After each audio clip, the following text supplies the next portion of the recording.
I used to work with him on that. Did he? Yeah, he was over in LA, I think, or LA. And he was So you remember Cesar Milano's fucking Caesar's dog, Daddy, the pit bull? vaguely. Right, so fucking Daddy was the dog that Caesar would use as an example all the time. So somebody had a bad dog, and he wanted this bad dog to get like a bit of manners put in him. He'd bring Daddy in. And Daddy's this big, giant, like gunmetal fucking pit bull. Proper big bastard, right? And that was like Caesar's right-hand man. I only found out that's Redman's dog. Really? Caesar was his personal trainer. No way. So fucking every time they were making this Dog Whisperer fucking TV show, the ring Redman. It's a Gizlandia dog. Yeah. So Redman was like, I'll send Daddy out. But I only found out this fucking Daddy, Cesar Milano's fucking dog, is actually Redman's, which is fucking batshit mad. But I don't think he signed the Def Jam at the height of Def Jam. Yeah, I was gonna say that's Def Jam out there. Yeah, big time. Like making video games and everything. Like, you know, where lads are knocking the bollocks out. I like them. Savage game. Fucking got to unlock Ice-T. Give me all that. And Henry Rollins. Yeah, out of nowhere. Yeah, there was actually Henry Rollins was in it as well, wasn't he? Bizarre. Fucking mental shit. No, I just think Redman never got the let's use the term props. It's allowed this time. Yeah, exactly. He just never he never got the comeuppance he deserved for his solo stuff. He's very much a guest spot artist in the eyes of the public, I believe, and you'll rarely hear him talked about without being in reference to like Method Man or something like that, because they had albums that done like Method Man, Redman, kind of put out records together. I think he guested on some Wu-Tang stuff or some solo stuff as well after that. I had to pick it because I wanted, it's too easy to go just rock with a lot of these playlists and just metal. Yeah, man, whenever I look over my things and thinking I'm locking them in, I'm thinking there's a few things that strike me. I've gone all rock or all grunge. Yeah. And also, I know it's going to sound fucking dumb, but there's no women in my playlist, and I don't like that a lot. Yep, Just you're looks, right. It looks like it looks like I don't care about that. When so much of my music is will have hip hop, will have non-rock stuff, folk. Just for some reason, these are the fucking names that come down. Again, most of these podcasts are going to be volume ones. So this has to be volume one. This is crippling. There's a bunch of them. Anyway, that was Redman. What's next? Shuggy Otis. Oh, you fucking! I saw you getting this one. I was sickened to my fucking hole. Sickened to my hole. Did you do any research? No, I left it alone. I didn't want to learn. We all feel too bad about it. I didn't want to learn. Shuggy Otis, Strawberry Letter 23 from 1971. The album, Hello, my love. One of the greatest intros to a song of all time. In my top 5 intros that I've ever experienced in my life. Whenever I hear those first few seconds of Strawberry Letter 23, his version, I feel so happy. Yeah. It's the coolest thing. One of the coolest things that ever happened in music. It's so simple. Just the little bells and the acoustic guitar and bass. Now, I know that it's covered by Brothers Johnson in 77, and they did a proper, really popular, super popular version of it. More funk bass on it. But give me that OG Shuggy stuff, man. Because it's really hard for me to pick. For a while, it was hard for me to pick a favourite between both versions. Because his one is like when I there we go. Go on. I heard that a bajillion years ago. Jackie Brown?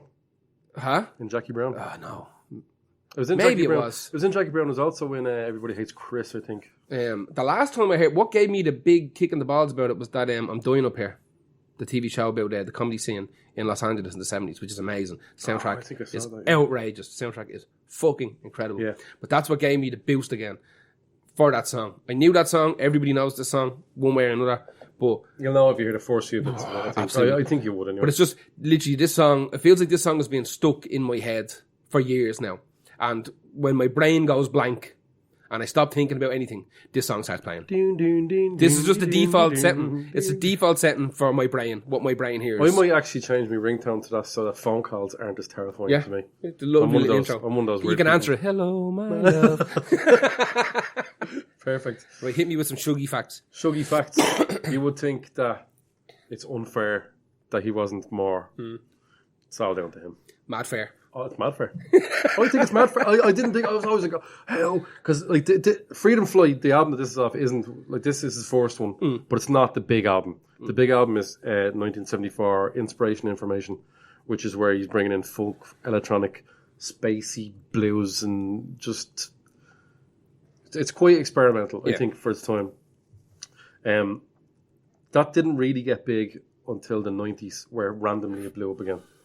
And in 2000s, when I think David Byrne, who was mad into finding albums that should have been bigger, he'd be a great person to have on this if he wasn't David Byrne. I'm going mad. Where the suits are 6 times too big for him now. I thought you said tiny head. Looks like one of the what's meant to be a mushroom in the Mario movie. Yeah. So, listen, somewhere between Inspiration Information, I think, and his next release, the Rolling Stones asked him to play bass live. Right. And he was like, nah, grand, thanks. For real. David Bowie said, can you play bass? He went, nah, grand, thanks. Quincy Jones went, do you want to make an album with me? He went, no, thanks. And now I'm kind of thinking, you're on my fucking criminally underrated. It's not criminal anymore. Apparently he took too much time in the studio as well, too much time to make albums, stuff like that as well. Yeah. Because he is a perfectionist and he is a multi-instrumentalist because he grew up in music because of his dad and stuff like that. He plays bass on Frank Zappa's Peaches in Regalia. Isn't that mad? That's batshit. That's mental. That's fucking... I love that song so much and I never knew that was him playing bass on that. After those refusals and trying to get his stuff together, he couldn't really get a record deal from the 70s on, so he just packed it in. It's knocked on the head. And just found drink. Oh, for real? Loved it. Is he still alive? He is still alive, yeah. Would he like to have a drink with us? I think he might. Well, I don't think he'd like to have a drink, no. No, he's not drinking anymore. Oh, is he not? He released loads of the stuff. This was for you, Shuggy. This is for you, Shug. This is a Shug night. No. Shug night production. He disappeared for about 40 years, and he has come back now with an album last year. It's probably garbage. Interfusion. Actually got decent reviews. Really? I didn't get a chance to give it a listen, but he did also release a kind of lost tapes thing from that era. From that Inspiration Information, where it was just jam sessions. Very good. And that got mad good reviews. Because he's so musical. The stuff is so musical. Someone leaked his mini discs to this. No, he did it himself. He made some money off it. Grant. Because he wasn't... It took from the mid-70s to the 90s for people to go, you know, when somehow they find an album, I think Prince found it or something like that as well. So because Prince definitely influenced by Inspiration Information. It just got kind of big again, but not enough for him to not be mad into Gargle or whatever. I don't know. To be fair, I don't know. Points like. Oh, they're so good. They're so bubbly. The few points like. The few points. These points I'm having are mad bubbly. He had 30 to 40 years of lovely points. Fucking fair play to him. Yeah. Well, anyway, he's back, he's clean. He's looking great. Taking a break. He's looking great, and he's still an unreal player. Okay. He really is. So Shuggy Out, while it is criminally underrated, because it kind of is. It is, absolutely. Inspiration Information needs to be heard. Yeah. He's the coolest looking fuck. He really is. Batshit mad looking. And I'm all so over mad. it. If I could get his face tattooed on my face, I would do it. Yeah. 100%. But if, listen to this song, but, you know, whatever about Freedom Flight, give Inspiration Information. Go digging after it. It's so much fun. The album, it's so chilled out. If you like trip hop, it's not trip hop, but it's in the same vein of put it on and remember what mood you're in. My nipples are hard thinking about Strawberry Letter. Oh, it's so good. I know. I really feel like playing it off my phone, the intro. We'd get done. I feel like crying. I just want to listen to it now. Din, din, din, din, din, din, din, oh, din, so good. And his voice. Hello, my... It's like caramel. It is, just melting chocolate. Chocolate caramel. Would you let him come inside you? That escalated. Just saying. Really escalated. But would you though? Who's your next one? Who's your next one? Next one is a band called Ruby. And, you were telling me about this. I remember them, but not remember any of their songs. Yeah. Until I heard that one, and I was like, still don't remember that one. Yeah, okay. I picked a song called Flipping the Board. Ruby were a weird trip-hoppy industrial kind of band. Where were they from, actually? They are from London. Yeah. From London. They have an English feel, all right. Yeah. Now, the singer, Leslie Rankin, she's Scottish. So the band is Leslie Rankin and Mark Walk. Mark Walk was in Skinny Puppy. And Leslie was the singer for this kind of weird grungy band called Silverfish. If you remember Silverfish. They sound familiar. Yeah. Obviously no Skinny Puppy. Yeah. So she was a singer with Silverfish. She has this weird kind of lisp. She has this weird kind of speech impediment. I love that shit in music. I straight up love it. Yeah. It adds this whole I don't know what it is. layer into I just love it. So the album... I actually love lisps in general. Just now, good old lisp. Not on a fella who's talking drunk. Yeah. That's not a good lisp. Not like a soft-spoken person. A little bit of it. It is a little bit of a little bit of it. a complication. It's a little bit of a reverb on a snare. That's it. A little bit of pop. A little bit of sibilance. Natural sibilance. Yeah, come on. Anyway. So the song is flipping the board. It's off an album called Saltpeter. And that came out in 1995. Now, they were signed to Creation Records.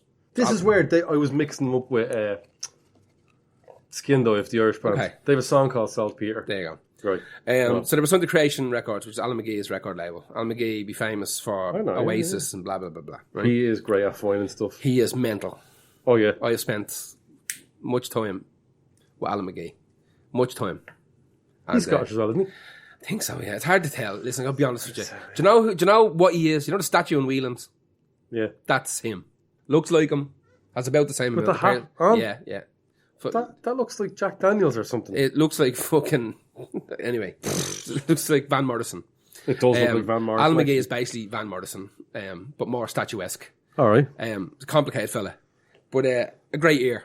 A very, very good Jesus, ear. a great ear. So they formed in 1994, and it's kind of a weird mix of trip hop and noise and jazz and industrial and blah blah blah blah. This album came out around a bit of time that like Garbage would have been getting big, and I remember when I was in school there was a rumor. Now it's bullshit. There was a rumor that like Ruby and Garbage were the same band, like the people in, like it was all one big giant group. Scottish lead singers. I don't know where it came from. I'm not entirely sure. Because I think were Garbage on Creation at the start as well? Well, I don't remember. Butch Vig is in Garbage. Yeah. That's why Garbage could only have ever succeeded. Now, in saying that, thankfully they were great. Mm. But you would feel like Butch Vig being in a band, you couldn't really fail. Yeah. With those links. Yeah. However, I don't know what links we used because all I know is when the songs came out, I loved them and bought them. So yeah, exactly. It doesn't matter who was doing what. Same. I loved Garbage. This came out around about the same time. But the rumor in school that it was the same band. Okay. What am I forgetting? But you never, probably not. Who knows? I have no idea. But yeah, the rumor was the same band. They split up, and Leslie and Mark formed Ruby, and the rest went on to form Garbage. We now know that's bollocks. But for years, that's what I was telling people, up until probably yesterday. Right?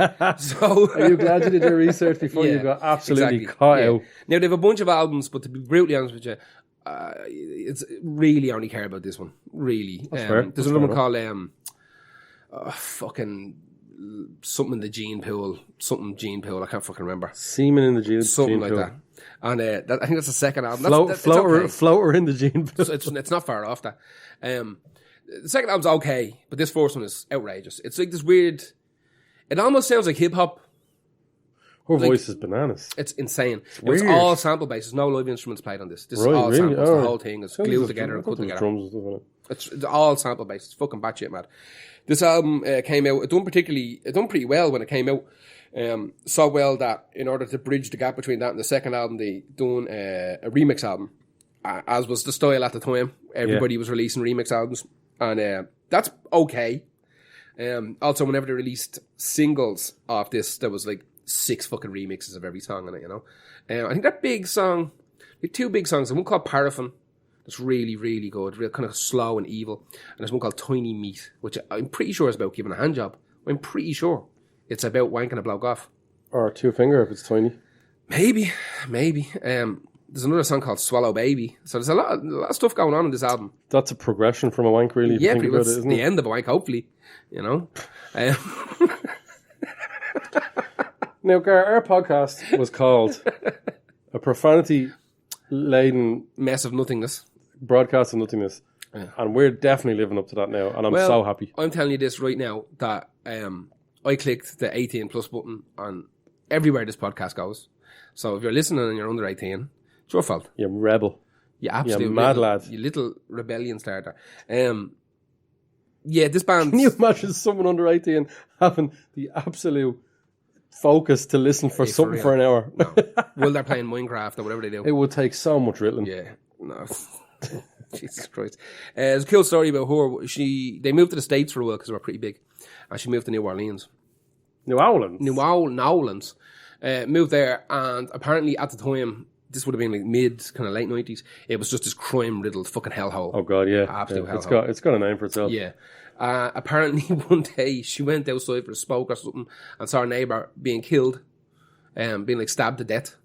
And she ran back inside the house and got